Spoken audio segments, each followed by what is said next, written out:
નમસ્કાર વિદ્યાર્થી મિત્રો, કિશોર ગજેરા યુટ્યુબ ચેનલમાં આપ સૌનું સ્વાગત છે. આપણે અભ્યાસ કરી રહ્યા છીએ conversion or cell of business. એનો example number 12. Jay, Vijay and Ajay are partners sharing the profit and loss in the proportion of 5:3:2. Their balance sheet as on 31st December 2021 is as follows. Asset side: goodwill, land building, plant machinery, furniture, investment, stock, debtors 55,000. આટલું realization ની debit side. Bad debt reserve credit side. cash bank નવી company લેતી હોય તો realization માં અને ન લેતી હોય તો cash bank માં. Capital ત્રણેયની capital account ની credit side. General reserve and profit and loss account credit side. Provident fund A realization ની credit side. 12% loan of Jay, અહીંયા એક જયની લોનનું અકાઉન્ટ બનશે એની credit side. Creditors bank overdraft also રિયલાઇઝેશનની credit side. Depreciation fund land building plant machinery furniture એ પણ રિયલાઇઝેશનની credit side. 1st January 2022 partnership firm was converted into Jay Vijay limited, એટલે નવી કંપનીનું નામ રહેશે Jay Vijay limited. Company took over all the assets except investment and cash. બે વસ્તુ નહીં લે, investment અને cash. For this purpose, revaluation of assets were made as follows. એના માટે મિલકતોનું પુનઃમૂલ્યાંકન નીચે મુજબ કરવામાં આવ્યું. Value of land and building is to be increased up to 1,75,000. એટલે land building લેવાશે 1,75,000 માં. આપણે અહીંયા કેલ્ક્યુલેશન પરચેસ પ્રાઇસ ની કરેલી તૈયાર છે. land building 1,75,000. Furniture valued at 25,000. Furniture લેશે 25,000 માં. Value of stock is to be increased by 5,000. એટલે સ્ટોક તમને 75,000 નો આપ્યો છે, એમાં 5,000 વધારો કરો એટલે 80,000. D. Provide 10% reserve for bad debt on debtors. Debtors ઉપર 10% bad debt reserve, એટલે 55,000 ના debtors છે એમાંથી -10% કરશો એટલે 49,500. Number E. Other assets are to be taken at their book value. Other માં જે પ્લાન્ટ મશીનરી વધે છે એ એની એસેટ સાઇડ તમને વેલ્યુ આપી છે 2,10,000 અને લાયબિલિટી સાઇડ એની પ્લાન્ટ મશીનરીની વેલ્યુ આપી છે ડેપ્રિસિએશનની 35,000 માઈનસ કરશો એટલે 1,75,000. Second, goodwill of the firm is valued at double than average profit of the last 3 years. છેલ્લા 3 વર્ષના સરેરાશ નફા કરતા ડબલ એ ગુડવિલ લેવાની છે. Profit for the last 3 years after taking 5,000 to general reserve was 20,000, 40,000, 30,000 respectively. 5,000 plus કરવાના એટલે 25,000, 45,000, 35,000 divided by 3 years is equal to 35,000 into double means 70,000 A goodwill આવશે.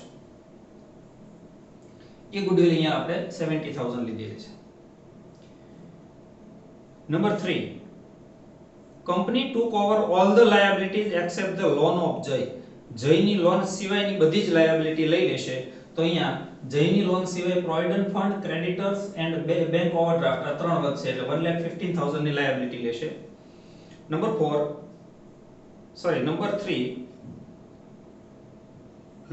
Loan of Jay is to be paid by giving 16% debenture of the company. જયની loan છે 45,000 ની, એ 45,000 ની loan ચૂકવવા માટે 16% ના ડિબેન્ચર જે કંપની પાસેથી મળશે એ ચૂકવી દેવાના. તો એવો મતલબ સમજવાનો કે 45,000 એ ડિબેન્ચર સ્વરૂપે મળશે. તો અહીંયા ડિબેન્ચર્સ લખ્યા છે 45,000. નંબર 3 એ થઈ ગયું. 4. વિજય took the investment at 25,000. વિજય લઈ જાય એટલે વિજય ટુ રિયલાઇઝેશન. જે ઇન્વેસ્ટમેન્ટ નવી કંપની નથી લેતી એ વિજય લઈ જાય છે. હવે 5 નંબર બરાબર સમજાવો. ઉપરની તમામ વિગતો ઉપરના એક્ઝામ્પલની જ હતી, પણ number 5. Dissolution expenses were 5,000 which was paid by Ajay. પહેલામાં તમને કંપની ચૂકવે છે એવું કીધું હતું એટલે એની આપણે કોઈ એન્ટ્રી નહોતી આપી. અહીંયા અજય ચૂકવે છે એટલે એની એન્ટ્રી આવશે realisation to Ajay. Realisation to Ajay. Company gave 3,000 equity shares of ₹100 each at 125.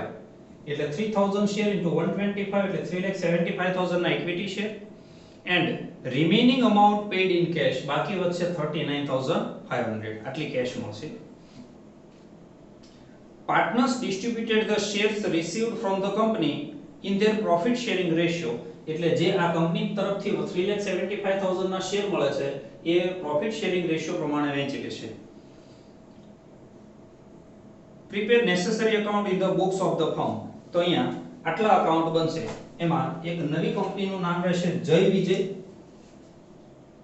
જેવી અકાઉન્ટ, જેવીઝ અકાઉન્ટ એવું લખીએ આપણે. અને લોન છે જયની એટલે જય's લોન અકાઉન્ટ. તો આટલા અકાઉન્ટ એના ચોપડે બનશે. પહેલેથી શરૂ કરીએ તો એસેટ સાઇડ બધી જ એસેટ્સ, રિયલાઇઝેશન અકાઉન્ટની debit side to assets account.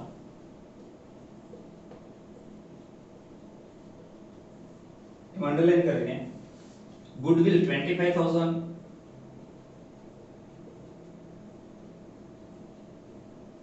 land building 1,50,000,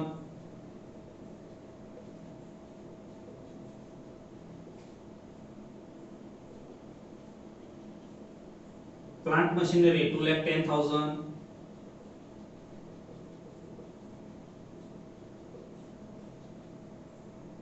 furniture 35,000,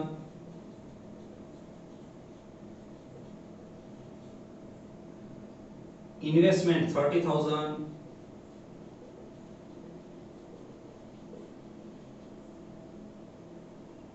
stock 75,000,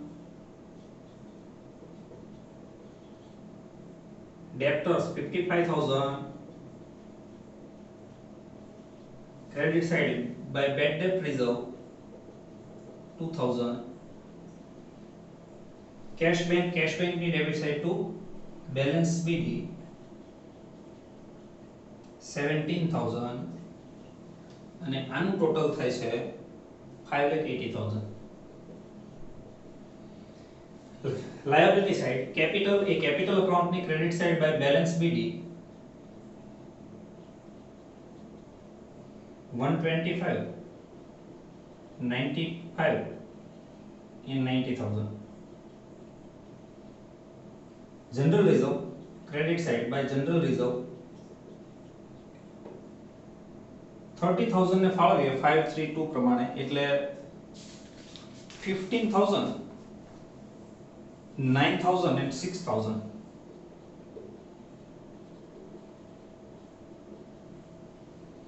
Profit and loss ફાળવીએ 12,500, 7,500 and 5,000.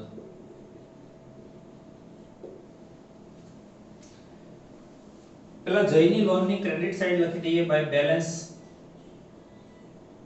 BD 45,000 અને ડેપ્રિસિએશન ફંડ લખી દઈએ રિયલાઇઝેશનની credit side by depreciation fund direct total લખી દઈએ 70,000.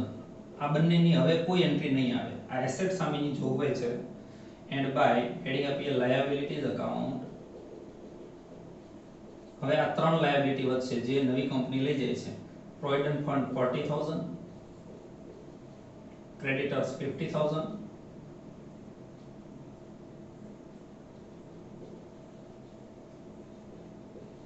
and bank overdraft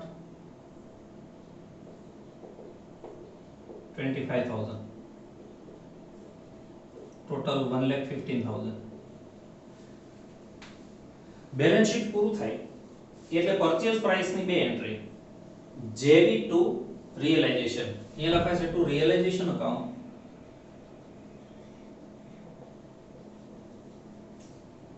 અમાઉન્ટ છે 459,500, 4,59,500 અને રિયલાઇઝેશન ની ક્રેડિટ સાઇડ બાય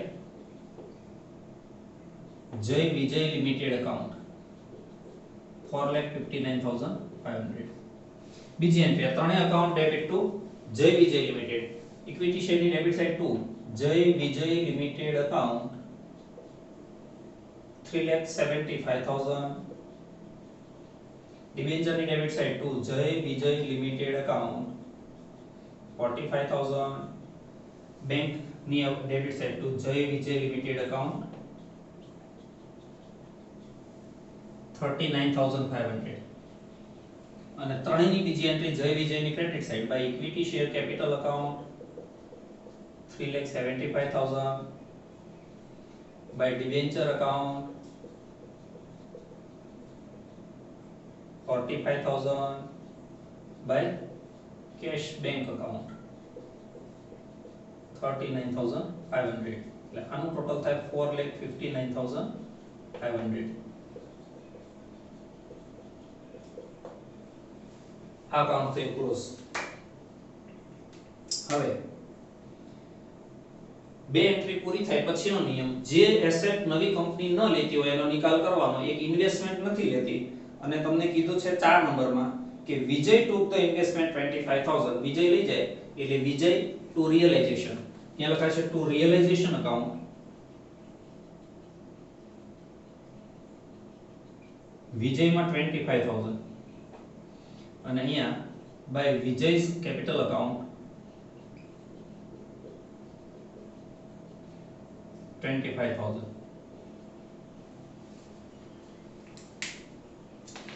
પછી જે લાયબિલિટી નવી કંપની ન લેતી હોય એ ચૂકવી દેવાની આ ત્રણ છે લઈ જાય છે પણ એક જયની લોન નથી લેતી અને એને તમારે ડિબેન્ચર આપવાના એવું કીધું છે એટલે જય ટુ ડિબેન્ચર અહીંયા લખાશે ટુ ડિબેન્ચર અકાઉન્ટ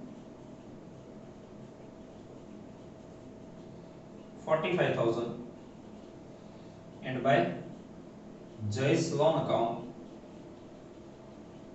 45,000 આનું total 45,000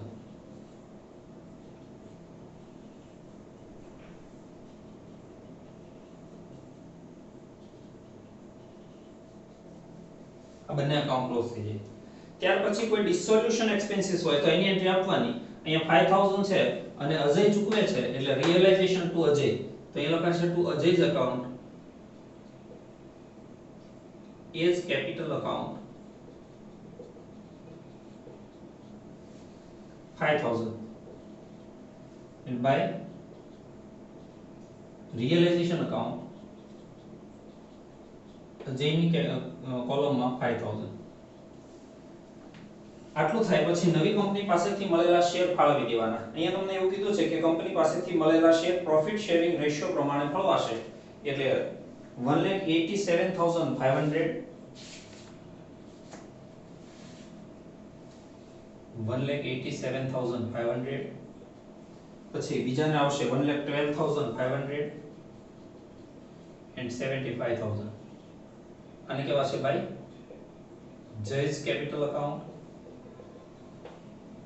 by Vijay's capital account by Ajay's capital account એટલે આનું ટોટલ 3,75,000 ક્લોઝ અને આ ત્રણેયની બીજી એન્ટ્રી આવે કેપિટલ અકાઉન્ટની debit side to equity share capital account 1,87,500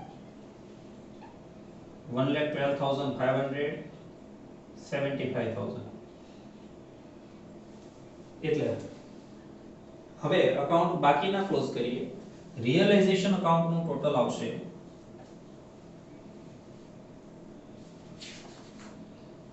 6,71,500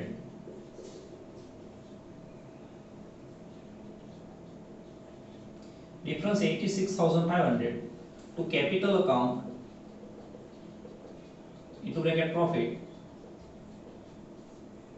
Jay Vijay Ajay 43,250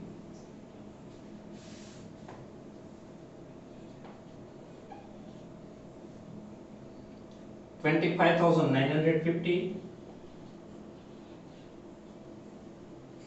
and 17,300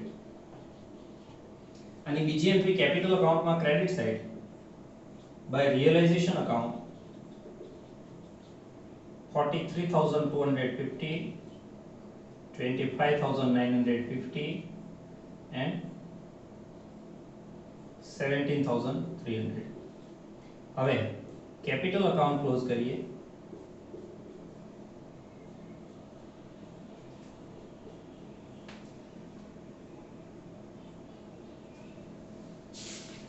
જયનું total આવશે 1,95,750. 1,95,750 આ ક્રેડિટ સાઇડનું છે. 137,500 આ ડેબિટ સાઇડનું છે વિજયનું, અને 1,23,300 અજયનું ક્રેડિટ સાઇડનું. 1,23,300. 1,95,750, 137,500, 1,23,300. આનું ક્રેડિટ સાઇડ ડિફરન્સ આવશે 50. આને કહેવાય બાય બેંક અકાઉન્ટ. એની બીજી એન્ટ્રી બેંક અકાઉન્ટની debit side to Vijay's account 50. Jay અને અજયનો ડેબિટ સાઇડ ડિફરન્સ આવશે 8,250 અને 48,300. આને કહેવાય ટુ બેંક અકાઉન્ટ અથવા કેશ અકાઉન્ટ. કેશ બેંકની credit side by Jay's capital account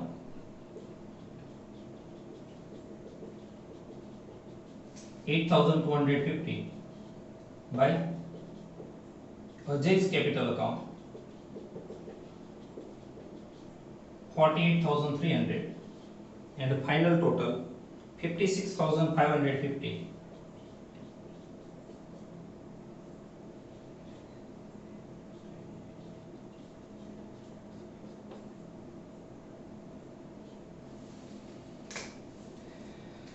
Thank you, friends.